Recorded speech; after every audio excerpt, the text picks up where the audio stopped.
옛날 플로리다 템파에서 이런 일이 있었다고 합니다. 그 플로리다 템파에 갑부 할아버지 한 사람이 살고 있었는데, 이 사람에게는 외동딸이 있었답니다. 그런데 외동딸이 결혼을 아직 못했어요. 왜냐하면 남자친구들이 너무 많아서 누구를 선택해야 되는지, 그래서 결혼을 아직 못했습니다. 그래서 남자친구들을 전부 초청을 하기로 했어요. 한 수십 명이 왔습니다. 큰 파티를 열었어요. 그 파티가 무르익었을 때에 그 할아버지가 마이크를 들고 말하기를, 여러분, 오늘 이렇게 와주셔서 감사합니다. 이제 여러분들 가운데서 한 사람을 나의 사위로, 그래서 내 딸을 주고 내 재산 전부를 주려고 하는데 한 가지 시험을 하겠습니다. 그러면서 여기 큰 호수가 있는데 여기 호수 속에는 악어들이 우글거리고 있습니다. 누구든지 이 호수 이편에서 저편까지 수영을 해가지고 건너는 사람에게, 정말 남자답고 용기 있는 그 청년에게 내 딸을 주겠습니다. 그랬어요. 한번 생각해 보세요. 그 호수, 악어들이 우글거리는 호수에 누가 선뜻 수영을 하려고 하겠습니까? 아무도 나서는 청년이 없었어요. 그런데 어떤 청년이 텀벙하고 그 호수 속에 들어가더니 날 살려라 하면서 막 수영을 해가지고 저 끝까지 수영을 했습니다. 그 청년이 이제 수영을 다 마치고 이제 할아버지에게로 왔어요. 할아버지가 이 등을 두드리면서 어떻게 그렇게 용기가 그렇게 많으냐 하면서 참으로 장하다 했습니다. 그 청년은 그 할아버지의 그 말에는 대꾸도 하지 아니하고 그 주변에 서 있는 사람들을 다 둘러보면서 어떤 놈이야? 어떤 놈이 나를 떠밀었어? 그랬단. 이 청년은 떠밀려서 호수에 뛰어들어갔던 것입니다.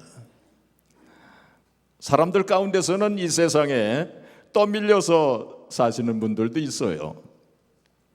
우리 신앙생활 하시는 분들 가운데서도 이와 같이 떠밀려서 누가 시켜가지고 억지로 마지못해서 그렇게 신앙생활 하시는 분들도 있습니다. 자, 그런데 그런 분들은 그 마음속에 참 기쁨이 없어요. 신앙생활에서 오는 참 즐거움을 맛보지 못합니다. 참 평화도 없어요. 또 하나님께서 약속하신 참 풍성한 삶을 누리지를 못합니다. 바로 이스라엘 백성들이 그러했어요. 생각해보면 이스라엘 백성들은 유월절 체험을 했던 사람 아닙니까? 어린 양을 잡아가지고 그 피를 문설주 임방에 발랐어요. 그래서 죽음의 사자가 다 건너뛰지 않았습니까? 그런 체험이 있었어요. 바로 영적으로 말하면 예수 그리스도의 보혈의 체험을 가졌던 사람들이었고, 죄사함과 그리고 구원을 받은 사람들입니다.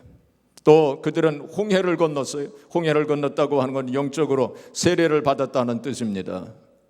그리고 광야를 이제 지나면서 그들은 만나를 먹었어요. 만나를 먹었다고 하는 것은 하나님 말씀을 늘 받았다는 것입니다. 또 그들은 반석에서 나오는 샘물을 먹었어요. 그것은 하나님의 능력과 기적을 체험했다는 것입니다. 그런데 이스라엘 백성들은 어떠했습니까? 그 광야에서의 삶은 괴로움의 연속이었어요. 그들은 40년 동안 광야 생활에서 방황하면서 그렇게 살았습니다. 여러분, 그 광야 생활을 한번 생각해 보세요. 광야 생활이 참 오죽했겠습니까? 그들은 광야 생활 40년 동안 만나를 먹었어요. 만나를. 그게 처음에는 참 신기하기도 하고 맛도 있었겠죠. 그런데 그것을 40년 동안 먹었다고 한번 생각을 해보세요. 만나가 어떻게 생겼는지 우리 확실히는 알 수는 없지만 제가 생각하기에는 이 프렌치 프라이 뭐 그거 비슷했을 것 같아요. 프렌치 프라이를 40년 동안 먹었다고 생각해 보세요. 그 얼마나 참 지긋지긋했겠죠. 그리고 또 반석에서 나오는 샘물을 마셨다고 했지만 늘 갈증을 느끼면서 그렇게 살았을 것입니다.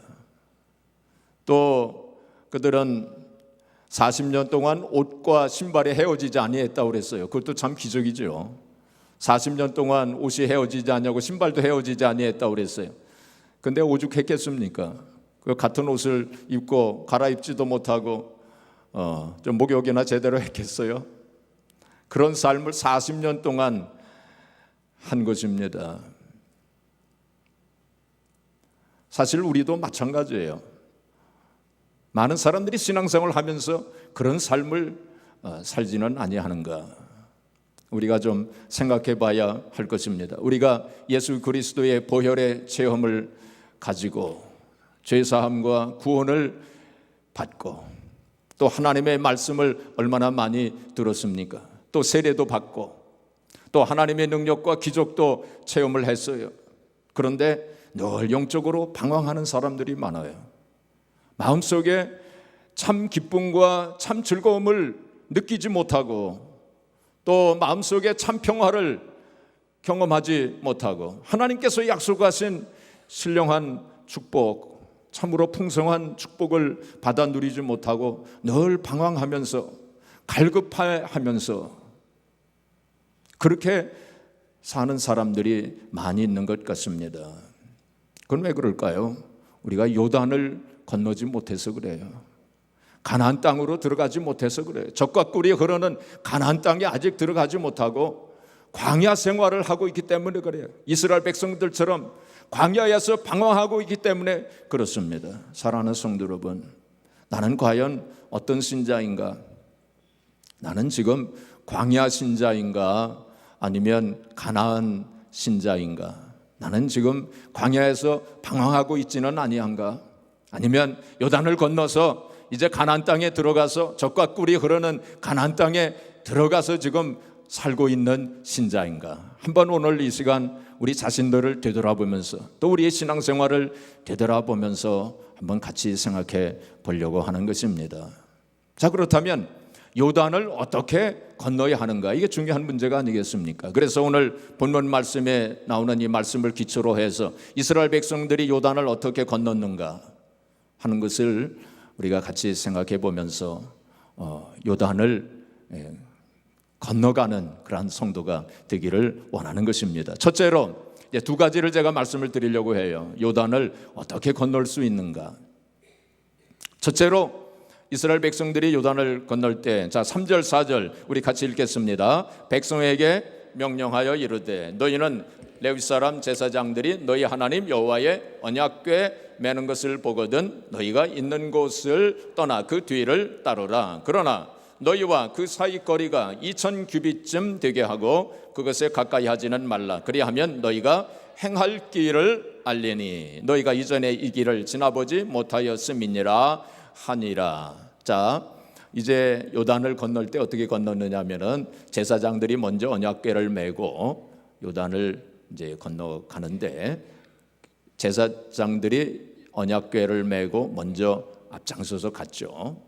그 뒤에 이스라엘 백성들이 그 언약궤를 따라갔습니다. 언약궤를 바라보면서 언약궤를 따라갔죠. 그 언약궤라고 하는 것은 이제 하나님의 궤 혹은 법궤 혹은 말씀의 궤 뭐 이런 여러 가지 명칭이 있는 이제 하나님의 임재를 나타내고 있어요. 뭘 나타내요? 하나님의 임재를 나타내고 있습니다. 또한 말씀을 또 상징한다고 볼 수도 있어요. 자, 그래서 이스라엘 백성들이 이제 언약궤를 바라보면서 따라갔습니다. 자, 그런데 특별한 말씀이 있죠. 그 언약궤를 따라가는데 2000 규빗, 지금의 지수로 말하면 900m쯤 되는 것입니다. 900m 뒤에 바짝 따라가는 것이 아니고 900m 뒤에 따라갔어요. 이스라엘 백성들이 다 이렇게 900m 뒤에 이렇게 언약궤를 보면서 따라갔습니다. 왜 그렇게 말씀하셨느냐 하면은 이제 백성들이 바짝 언약궤를 따라가게 되면 뒤에 있는 사람들은 언약궤가 안 보이잖아요. 그렇죠? 그래서 900m쯤 이 거리를 둔 것이 아닌가 이렇게 생각을 합니다. 모든 사람들이 다 언약궤를 바라볼 수 있도록, 그러니까 모든 사람들이 다 하나님을 이제 보면서 따라가야 된다, 그런 의미가 있는 거죠. 여기 900m를 말씀을 하셨는데, 그래서 유대인들이 안식일에 대해서 정할 때에 안식일에 이것을 해서는 안 된다, 또 이것은 해도 된다, 뭐 그런 거를 세세하게 유대인들이 정해놓지 않았습니까? 그래서 유대인들은 어디 길을 갈 때도 먼 길을 가서는 안 된다, 900m 이상은 가서는 안 된다, 안식일 날 900m 이상은 가면 안 된다 하는 그 규정을 바로 오늘 이 말씀에서 따온 거예요. 이게 900m에 이제 그런 의미가 있는 거죠. 그래서 모든 사람들이 하나님을 바라보면서 따라갈 때 요단을 건널 수 있다, 이제 그런 뜻이 여기에 있죠. 그것은 바로 하나님의 인도하심을 따르라, 이제 그런 의미가 있습니다. 오늘 여기 말씀에도 보시면은 그리하면 너희가 행할 길을 알리니, 그렇게 되어 있어요. 행할 길을 알리니, 이게 하나님을 바라보면서, 언약궤를 바라본다고 하는 것은 하나님을 바라보는 거죠. 하나님을 바라보면서 이제 길을 갈 때 하나님께서 그 길을 인도하신다 하는 그러한 의미가 있는 것입니다. 이스라엘 백성들이 홍해를 건널 때에는 무엇을 바라봤느냐? 모세의 지팡이를 바라봤어요. 왜냐하면 모세의 지팡이가 홍해를 가르지 않았습니까? 그래서 모세의 지팡이를 바라보면서 홍해를 건넜어요. 그런데 요단을 건널 때에는 언약궤를 바라보면서, 하나님을 바라보면서 건너가야 된다, 이제 그런 말씀을 주신 것입니다. 이게 모세의 지팡이는 바로 표적을 나타냅니다. 표적을 의미하고 있어요. 이스라엘 백성들은 표적을 의지했어요. 광야 생활하면서 늘 표적을 의지했습니다. 그래서 표적이 나타나면 하나님을 믿고, 표적이 안 나타나면 하나님을 안 믿고, 그건 표적 신앙입니다. 표적을 의지하는 신앙을 가지고 있었어요. 그래서 이 표적을 의지하는 신앙은 불안정합니다. 믿었다가 안 믿었다가 그렇습니다. 물론 우리가 신앙생활 처음 할 때는 표적을 보고 믿게 되어 있어요. 처음에는 그렇지 않습니까? 하나님의 기적 나타나고 기도 응답되고 그러면은 우리가 믿지 않습니까? 그래서 처음 신앙생활은 우리가 표적을 의지해서 믿을 수 있어요. 그러나 늘 거기에 머물러 있는 것은 광야 신자입니다. 광야 신자. 이스라엘 백성들이 그랬어요. 광야 생활하면서 늘 표적을 의지했습니다. 예수님께서도 표적을 구하는 세대는 음란한 세대다, 예수님 그렇게 말씀하셨어요. 이게 음란하다고 하는 건 영적으로 이제 잘못된 신앙생활이라는 거예요. 그래서 성숙한 신앙생활은 표적을 의지하는 신앙이 돼서는 안 된다는 것입니다. 근데 이스라엘 백성들은 바로 광야에서 그런 표적을 의지하는 신앙을 가졌죠. 근데 이제 요단을 건널 때에는 어떻게 해야 되느냐? 요단을 건널 때에는 하나님을 바라봐야 돼요. 하나님 바라봐야 돼요. 그래서 히브리서 12장 2절 우리 같이 봉독하겠습니다. 믿음의 주여 또 온전하게 하시는 이인 예수를 바라보자. 그는 그 앞에 있는 기쁨을 위하여 십자가를 참으사 부끄러움을 개의치 아니하시더니 하나님 보좌 우편에 앉으셨느니라. 바로 예수 그리스도를 바라보자. 하나님을 바라본다 하는 것, 예수 그리스도를 바라보자. 성부 성자 성령 삼위일체 하나님이시니까. 그래서 그 예수님은 믿음의 주여 온전케 하시는 예수님이시다. 예수님을 바라봐야 돼. 어떤 상황과 형편 속에서도 우리는 늘 예수님을 바라봐야 돼요. 그런데 예수님은 어떤 예수님이십니까? 그 앞에 있는 기쁨을 위하여 십자가를 참으사 부끄러움을 개의치 아니하시다. 예수님은 그 십자가를 참으신 분입니다. 얼마나 모욕과 조롱과 멸시와 고초를 겪으셨습니까? 예수님은 39대의 매를 맞으셨고 그 매가 무지무지한 매입니다. 살점이 떨어져 나가는 그 매를 예수님은 맞으셨어요. 또 침 뱉으심을 당하셨어요. 막 침을 로마 군병들이 뱉었죠. 그리고 예수님에게 가시면류관을 푹 씌우고, 그리고는 갈대로 그걸 톡톡톡 때리면서 네가 왕이냐? 네가 왕이냐? 그런 멸시와 조롱을 받으신 거예요. 그러실 때에도 참으셨다고 그랬어요. 부끄러움을 개의치 아니하셨다. 옷이 다 벗겨지고 그 부끄러움을 다 참으셨어요. 그 십자가를 참으셨어요. 어떤 성도가 목사님에게로 와서, 목사님, 저는 억울한 일을 당했습니다. 저는 모욕을 당했습니다. 그때 목사님이 성도님을 때리던가요? 매를 때리던가요? 아니요, 그건 아니었습니다. 침을 뱉었나요? 아니요, 그 정도는 아니었습니다. 그렇다면 주님을 생각하시면서, 주님을 바라보시면서 참으세요. 우리는 어떤 사정과 형편 속에서도 늘 주님을 바라봐야 돼요. 주님을 바라봐야 돼요. 다른 사람 바라봐서는 안 됩니다. 문제를 바라봐서는 안 됩니다. 환경도 바라봐서는 안 돼요. 우리가 죽든지 살든지 누구를 바라봐야 돼요? 주님, 예수님 바라봐야 돼요. 그것이 바로 요단강을 건너는 자세입니다. 또 가나안 신자의 자세입니다. 우리가 일이 잘 될 때도 예수님을 바라봐야 돼요. 일이 잘 안 될 때도 예수님 바라봐야 돼요. 성공했을 때도 예수님 바라봐야 돼요. 실패했을 때도 예수님 바라봐야 돼요. 다른 사람들이 나를 칭찬할 때도 예수님 바라봐야 돼요. 다른 사람들이 나를 칭찬한다고 박수를 친다고 해서 우쭐해지고 교만해지면 안 됩니다. 그때도 예수님 바라봐야 돼요. 또 다른 사람들이 나를 모욕을 하고 조롱하고 억울하게 대했을 그때에도 누구를 바라봐야 돼요? 예수님 바라봐야 돼요. 늘 주님을 우리가 바라봐야 됩니다. 여러분, 예수님의 뒤를 따르던 무리들이 있었어요. 예수님께서 오병이어의 표적을 행하시고 병자를 고치시는 그러한 표적을 행하실 때 많은 사람들이 예수님을 따라다녔습니다. 예수님께 환호성을 울리면서 그렇게 따라다녔어요. 근데 얼마 후에 그들은 다 예수님을 떠났어요. 흩어졌어요. 그러나 소수의 사람들, 바로 예수님의 말씀 속에서 하나님의 임재를 발견하고 하나님을 본 사람들은 떠나가지 아니했어요. 바로 그런 성도가 되어줘야 돼요. 하나님을 봐야 돼요. 주님을 바라봐야 돼요. 물 위를 걸었던 베드로가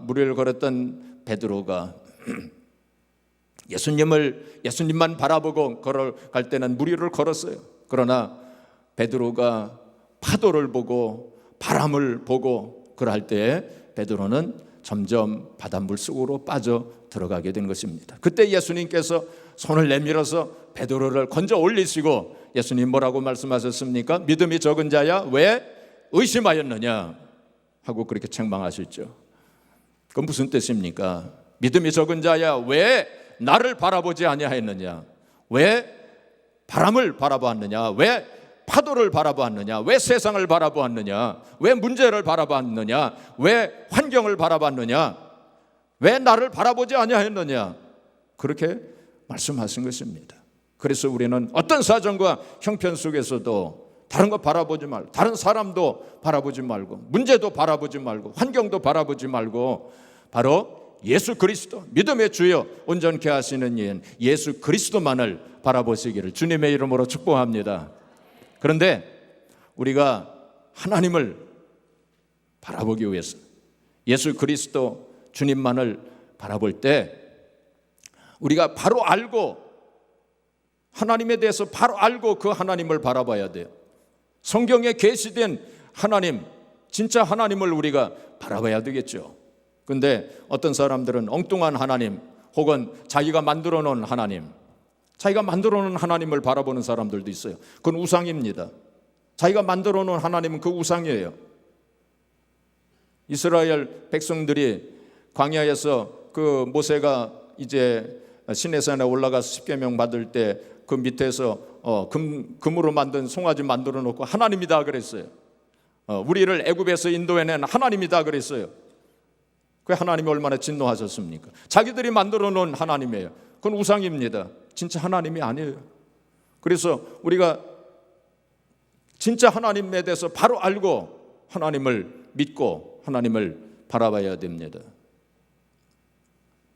마태복음 22장 29절에 보시면 예수님 뭐라고 말씀하셨냐면 너희가 성경도 모르고 하나님의 능력도 알지 못함으로 너희가 오해하였구나. 오해하는 성도들이 많아요. 하나님에 대해서 잘못 알았기 때문에 오해하는 성도들이 많다는 것입니다. 하나님에 대해서 바로 알아야 돼요. 하나님 바로 알고 그 하나님 바라보고 하나님 앞에 집중해야 돼요. 주님 앞에 집중해야 돼요. 우리가 이렇게 예배 드릴 때에도 주님께 집중해야 돼요. 말씀에 집중해야 돼요. 어떤 성도들은 말씀을 들으면서 전혀 엉뚱한 생각하는 분들도 있어요. 어떤 목사님이 설교를 이제 하시는데 앞에 앉은 남자 한 분이 눈물을 막 흘리고 있었습니다. 그래서 나중에 예배가 끝난 후에 그분에게 이제 묻기를 왜 그때 눈물을 흘리셨습니까? 제 설교의 어떤 부분에 그렇게 큰 감동을 받으셨습니까? 그렇게 물어보니까 이분이 대답하기를 목사님 그게 아니고요. 며칠 전에 제가 키우던 염소가 죽었어요. 그런데 목사님 얼굴을 보니까 그 염소 생각이 났어요. 그 염소가 목사님처럼 이 턱에 수염이 좀 났거든요.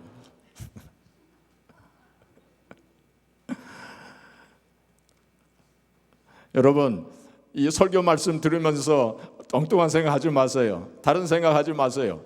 말씀에 집중하시기 바랍니다. 우리의 신앙생활 할 때도 이게 주님께 집중해야 돼요. 하나님께 집중해야 돼요. 하나님만 바라보면서 어떤 사정 형편 속에서도 하나님만 바라보면서 그 하나님에 대해서 바로 알고 하나님만 바라보면서 신앙생활 해야 돼요. 그래서 호세아서 4장 6절에 보시면은 내 백성이 지식이 없음으로 망하는도다 그리 말씀했어요. 그 지식은 하나님에 대한 지식입니다. 하나님에 대해서 모르기 때문에 내 백성이 망하는도다 그리 말씀했어요. 그래서 호세아서 6장 3절에 보시면은 힘써 하나님에 대해서 알자. 힘써 하나님을 알자. 그 말씀했어요. 그래서 성경 공부해야 됩니다. 왜 핵심 성경 공부 안 하세요? 하나님에 대해서 바로 아시라고 성경 공부 제가 애써서 기도하면서 만들었는데 왜 안 하세요? 성경 공부를 해야 하나님에 대해서 바로 알 거 아닙니까? 그렇죠? 하나님에 대해서 바로 알고 그 하나님 바라봐야 돼요. 엉뚱한 하나님 바라보시지 말고. 자, 하나님에 대해서 두 가지만 제가 말씀을 드릴게요. 하나님에 바라봐야죠. 성경에 계시된 하나님입니다. 바로 그 하나님은 공의와 사랑의 하나님이시죠. 제가 늘 말씀드리지 않습니까? 하나님은 공의와 사랑의 하나님이죠. 이게 밸런스가 맞아야 돼요. 공의와 사랑의 하나님. 하나님은 물론 사랑의 하나님이십니다. 우리를 용서하시고 긍휼히 여기시는 하나님이세요. 그렇죠? 우리 죄를 용서하시는 하나님이세요. 그러나 공의의 하나님이시라고 하는 사실도 꼭 기억해야 됩니다. 공의의 하나님이라고 하는 것은 죄를 반드시 벌하시는 하나님이시라는 사실이에요. 그게 공의의 하나님이에요. 심판하시는 하나님이시라는 사실이에요. 그래서 하나님은 공의와 사랑의 하나님이시라고 하는 사실 바로 알아야 됩니다. 십자가에는 바로 그 하나님의 공의와 사랑이 나타나 있어요. 그 다음에 또 하나님은 좋으신 하나님이세요. 우리가 복음성가 좋으신 하나님 우리가 친교실에 가서 꼭 부르지 않습니까? 이 좋으신 하나님이라고 하는 어떤 세 가지 의미가 있어요. 첫 번째는 뭐냐면 하나님은 우리에게 가장 좋은 것이 뭔가를 아시는 분이에요. 가장 좋으신 것이 뭔가 하는 걸 아시는 분이 하나님이세요. 우리는 자녀들에게 가장 좋은 것이 뭔지 몰라요. 우리가 가장 좋은 것이라고 주지만 그것이 나쁜 것일 수 있어요. 우리가 자녀들에게 재산을 물려주는 것이 좋은 것이라고 생각하고 열심히 재산을 모아가지고 자식들에게 물려주려고 하지만 그것이 좋은 것이 아니라 나쁜 것이 될 수도 있다는 것입니다. 하나님께서는 우리의 가장 좋은 것이 뭔가를 아시는 분이에요. 그래서 어떤 때는 징계도 하시고 또 고난도 주시는 거예요. 하나님께서 우리에게 가장 좋은 것이 그것이기 때문에 그래서 고난도 주시는 거예요. 불같은 시험도 주시는 거예요. 그것이 가장 우리에게 좋은 것이기 때문에 하나님은 그걸 아시는 분이에요. 그리고 또한 하나님은 우리에게 가장 좋은 것을 주시기를 원하시는 분이십니다.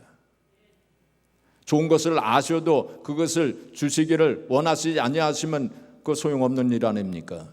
근데 하나님은 우리에게 가장 좋은 것을 주시기를 원하시는 분이에요. 그 다음에 세 번째는 하나님께서는 우리에게 가장 좋은 것을 주실 수 있는 능력이 있으신 분이에요. 얼마든지 우리에게 가장 좋은 것을 주실 수 있어요. 우리는 자식들에게 가장 좋은 것을 주기를 원하지만은 그 가장 좋은 것을 줄 수 있는 능력이 우리에게 없어요.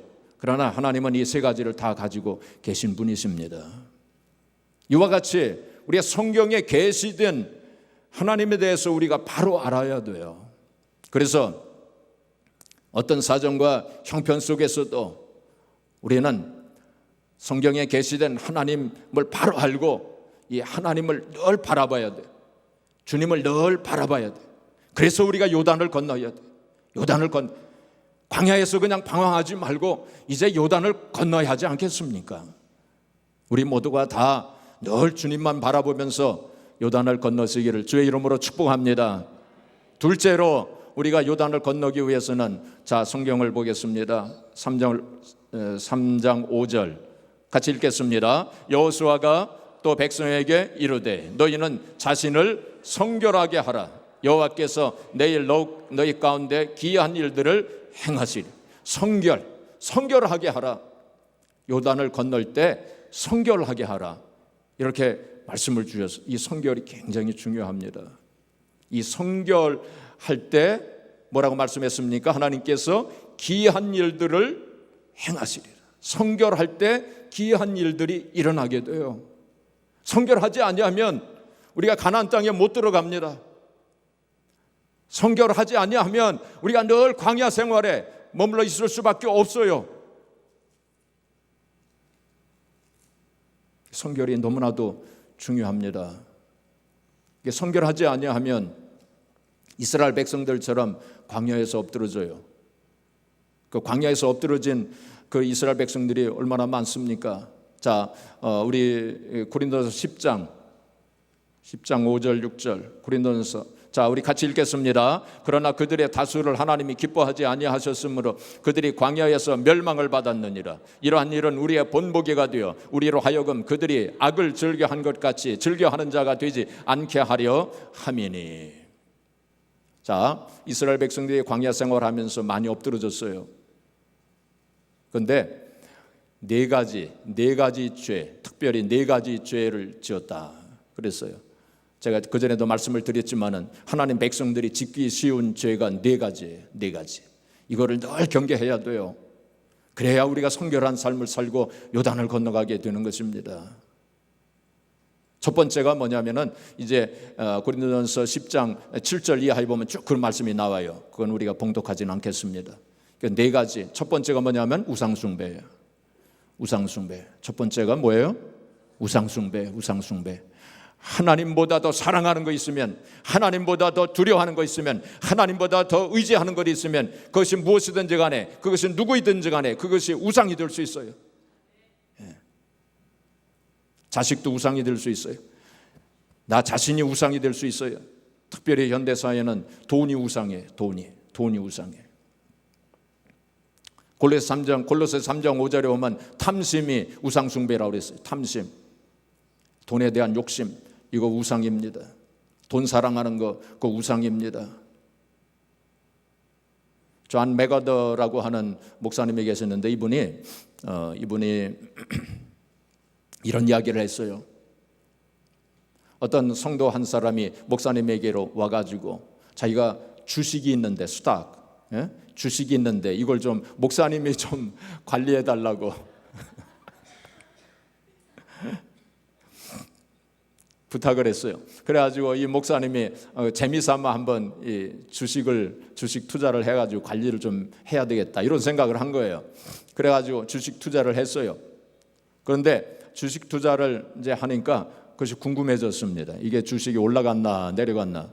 그래도 하루에 몇 번씩 컴퓨터를 켜가지고 그거를 체크를 이제 하면서 주식이 올라가면 기분이 좋고 주식이 내려가면 기분이 안 좋고, 이제 그러다 보니까 어떻게 했냐면 기도 생활 잘 하지 못하고, 기도할 때도 자꾸 그게 생각이 나는 거예요.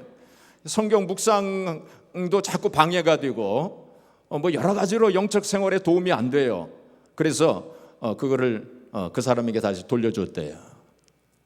주식 투자 그 자체는 현대 사회에서 죄가 아닙니다. 잘못된 게 아니에요. 근데 주식 투자를 하고 나서 그거 가지고 계속 하루에 몇 번씩 그 체크를 하고, 그것 때문에 기분이 왔다 갔다 하고, 혹은 잠도 좀 잘 안 오고, 그것 때문에 걱정이 돼가지고, 그렇다면 그 우상이에요. 그런 거 하지 마세요. 물론 주식 투자를 해가지고 장기 투자를 하고 별로 그 신경 안 쓰고 그냥 놔두고, 근데 그렇다면 괜찮습니다. 그래서 우리의 삶에 있어서 우리 신앙생활에 방해가 되는 거 있으면 그게 우상이 될 수 있어요. 우리 자신을 잘 살펴봐야 됩니다. 내가 모르는 사이에 내가 우상을 섬길 수 있어요. 그 다음에 두 번째로 음행이라고 그랬습니다. 음행, 간음, 음란. 이스라엘 백성들이 음행죄를 광야에서 범했어요. 그래서 많은 사람이 멸망당하고 그렇습니다. 그러니까 우리 현대사회에 이 음행, 음란 굉장히 많아요. 우리가 조심해야 됩니다. 그리고 또 영적인 간음이 있어요. 야고보서 4장 4절 우리 같이 읽겠습니다. 간음한 여인들아, 세상과 벗된 것이 하나님과 원수됨을 알지 못하느냐. 그런즉 누구든지 세상과 벗이 되고자 하는 자는 스스로 하나님과 원수되는 것이니라. 세상과 벗하는 거, 이거 영적 간음입니다. 세상과 벗하는 거. 그 세상에, 이 세상에, 우리가 살고 있는 이 세상에 텔레비전이라든지 혹은 비디오 혹은 또 뭐 게임, 스포츠, 이 자체는 죄가 아니에요. 그러나 너무 빠져들진 마세요. 그러면 그것이 영적 간음이 될 수 있어요. 우리 신앙생활 하는데 방해가 될 수 있어요. 그래서 우리가 중독이 되지 않도록, 거기에 빠져들지 않도록 그렇게 해야 됩니다. 그게 절제해야 돼요. 고린도서 10장 23절에 보시면 모든 것이 가하나 유익한 것이 아니고 모든 것이 가하나 덕이 되지 못한다 그랬어요. 우리가 할 수 있지만은, 그러나 그것이 유익한 것이 아닐 수 있어요. 덕이 안 될 수 있어요. 그렇다면 그 절제해야 돼요. 그래서 고린도서 6장 12절에 보시면 모든 것이 가하나 나는 아무에게든지 모세에게든지 제재를 받지 아니하리라. 우리가 가지고 있는 새 번역 성경에는 뭐라고 되어 있냐면 얽매이지 아니하리라. 모든 것이 가하나 나는 아무에게든지 모세에게든지 얽매이지 아니하리라. 컨트롤 당하지 아니하리라. 종이 되지 아니하리라. 그런 뜻입니다. 다른 말로 바꿔 말하면 절제하겠다는 거예요. 제가 지난 수요일 날 이제 그 절제에 대해서 우리 같이 생각하지 않았습니까? 절제. 이게 절제는 네 가지라고 그랬어요. 한번 수요 예배 우리 참석하신 분들 한번 같이 복습을 해보겠습니다. 절제는 뭐냐면은 첫 번째가 뭐죠? 하지 말아야 할 것을 안 하는 거, 그거라고 그랬어요. 하지 말아야 할 것을 안 하는 거, 그게 절제입니다. 그 다음에 두 번째는 또 뭐라고 그랬죠? 끊어야 할 것을 끊는 거, 그게 절제라고 그랬어요. 끊어야 할 것을 끊는 거, 그게 절제예요. 그 다음에 세 번째는 이겨야 할 것을 이기는 거. 우리 서인숙 권사님이 기억력이 좋은데 오늘 가만히 계시네. 자, 이겨야 할 것은 이기는 거예요. 그 다음에 네 번째는 뭐냐면 적게 할 것을 적게 하는 거예요. 자, 한번 같이 해보겠습니다. 자, 절제는 뭡니까? 하지 말아야 할 것을 안 하는 거, 그게 절제예요. 그 다음에 두 번째는 끊어야 할 것을 끊는 거예요. 그 다음에 이겨야 할 것을 이기는 거예요. 그 다음에 네 번째 적게 할 것을 적게 하는 거예요. 그게 절제입니다. 그렇지 않으면 우리가 영적 간음을 할 수 있어요. 세상과 벗하면서 그렇게 살 수 있어요. 우리 짧은 세상입니다. 잠깐 있다가 가는 세상이에요. 세상과 벗할 시간 없어요, 우리는. 그래서 우리가 신앙생활하는데 방해가 되는 것이 있으면 과감하게 버릴 건 버리고 끊을 것은 끊어야 합니다. 세 번째로 시험입니다. 시험. 하나님 시험하다가 망했다고 그랬어요, 이스라엘 백성들이. 여기 하나님을 시험하는 거는 하나님 의심하는 거예요. 하나님 살아계신가 안 살아계신가 이거 의심하는 거예요. 하나님 시험하는 거예요. 또 하나님이 능력이 있으신가 없으신가, 하나님께서 이 광야에서 우리에게 식탁을 마련해 주실 수 있나 없나 항상 그렇게 의심했어요. 그게 하나님 시험하는 거예요. 그 다음에 네 번째가 뭐냐면 원망불평입니다. 이스라엘 백성들이 원망불평에다가 넘어졌어요. 원망불평하지 마세요. 집에서도, 가정에서도 그렇고 교회에서도 그렇고 원망불평하지 마세요. 여러분, 자, 첫 번째가 뭐예요? 우상숭배. 두 번째가 음행, 간음, 음란. 그 다음에 세 번째가 시험. 그 다음에 네 번째가 원망불평. 이 죄 무서운 겁니다. 죄는 무서운 거예요. 죄는 하나님과 우리 사이를 갈라놓습니다. 그만큼 무서운 거예요. 죄가 얼마나 무서웠으면 예수님께서 그 죄 때문에 우리 죄를 짊어지고 십자가 위에서 죽으셨어요. 그렇죠? 어떤 선교사님이 길을 가는데 보니까 매 한 마리가 툭 떨어졌어요. 매 한 마리, 큰 매인데 뚝 떨어졌어요. 이상하다. 왜 이 매가 하늘에서 떨어졌나 하고 이렇게 보는데 총을 맞은 것도 아니고 활을 맞은 것도 아니에요. 그런데 이렇게 두 다리를 이렇게 날개를 이렇게 벌려 보니까 깜짝 놀랐어요. 거기면 쪽제비 한 마리가, 작은 쪽제비 한 마리가 거기 가슴을 갉아먹고 있었어요. 그러니까 어떻게 된 거냐면 매가 이 쪽제비를 낚아챘어요. 그래서 자기가 안고 이렇게 하늘로 막 올라가는데 가슴에 있었던 그 쪽제비가 그 매의 가슴, 그 심장을 갉아먹은 거예요. 죄는 그렇게 무서운 것입니다. 우리가 죄를 품고 있으면, 죄를 안고 있으면 그 죄가 여러분들의 영혼을 갉아먹어요. 그만큼 무서운 거예요. 그 죄가 무서운 줄을 모르는 사람들이 많아요. 성경은 얼마나 그걸 말씀하고 있습니까? 그래서 우리가 죄를 경계해야 돼요. 끊을 건 끊고 버릴 건 버리고 회개할 건 깨끗하게 철저하게 회개해야 돼요. 그래서 성결된 삶을 살아야 합니다. 리처드 오웬 로버츠 목사님이 이런 말씀하셨어요. 성경은 성결을 선택사항이 아닌 필수사항이라고 가르칩니다. 그렇습니다. 성결 해도 되고 성결해도 되고 성결 안 해도 되고 그건 선택사항 아닙니다. 우리는 필수사항이에요. 반드시 성결해야 돼요. 성결교회 성도들만 성결하라는 거 아닙니다. 우리 모두가 다 성결해야 돼요. 그리스도인이라면. 거룩하다는 것은 오직 하나님만을 위해 산다는 것이다. 날마다 우리가 거룩함을 위해 선택되었으며 그리스도 안에서 죄에 대하여 죽었다는 것을 명심해야 한다. 날마다 이미 죽은 옛사람에게 길을 열어주기를 거부해야 하며 날마다 새 사람이 그리스도를 위해 살도록 믿음의 선택을 해야 한다. 이런 날마다의 선택이 바로 성결의 비결이다 라고 했습니다. 여러분 다 알고 계세요. 하나님은 우리의 마음 생각을 다 보고 계세요. 다 알고 계세요. 우리의 말하는 거 다 듣고 계세요. 알고 계십니다. 어떤 미국 경찰 한 사람이 있었는데 이 미국 경찰의 부인이 한국 사람이었어요. 그래서 이 미국 경찰이 한국말을 다 알아듣습니다. 그리고 한국말도 잘해요. 그런데 한 번은 교통 위반을 한 사람을 막 쫓아갔어요. 교통 위반을 한 사람을 이 경찰이 막 쫓아갔어요. 이 사람이 막 도망갔어요. 한국 여자인데 막 도망을 갔어요. 도망가더니 어디로 도망가냐면 한국 교회로 도망을 갔어요. 자기가 다니던 교회였던 모양이에요. 그 도망을 가서 이제 교회 문으로 막 들어오는데 성도들이 보고 김 집사님 왜 그러세요? 그랬어요. 그러니까 조금 경찰이 좀 쫓아오고 있어요. 나를 좀 숨겨주세요. 그리고 내가 없다고 얘기하세요. 근데 경찰이 다 들었어요.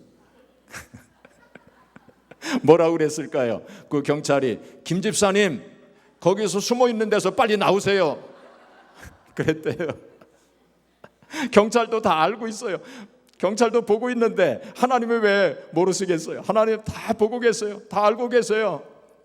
우리가 지금 어떤 생각하고 있는지, 무슨 말을 하는지, 어떤 행동을 하고 있는지 하나님 다 보시고 알고 계세요. 그래서 늘 성별한 삶을 살아야 돼요. 자, 말씀을 정리하겠습니다. 자, 우리는 이제 광야 생활 지긋지긋하지 않습니까? 광야 생활 이제 그만두고 청산하고 이제 요단강을 건너서 젖과 꿀이 흐르는 가나안 땅으로 쑥 들어가시기를 주의 이름으로 축복합니다. 요단강 건너세요. 주저주저 하지 마시고 요단강 건너세요. 예? 요단강 건너세요. 그래서 어떤 사람은 또 가나안 땅에 들어갔다가 또 다시 또 광야 생활로 돌아가는 사람들도 있어요. 그렇게 하지 마세요. 예? 광야 생활 이제는 청산하고 가나안 땅에서 가나안 신자로서 쭉 살다가 하늘나라로 올라가세요. 그러면 되지 않겠습니까? 그래서 우리 어떤 사정 형편 속에서도 늘 하나님만 바라보세요. 예? 주님만 바라보세요. 그리고 또 우리가 늘 성결한 성도의 삶을 사시고 늘 회개하는 성도의 삶을 살아서 우리가 요단을 건너 족각 꾸리는 가나안 복지에 들어가서 하나님이 다 약속해 놓으신 은혜와 축복 또 풍성한 삶을 누리면서 참 기쁨과 즐거움 속에서 사시고, 그래서 하나님 앞에 영광을 돌리시고 또 영광에 들어가는 저와 여러분들이 되어지기를 주님의 이름으로 축복합니다.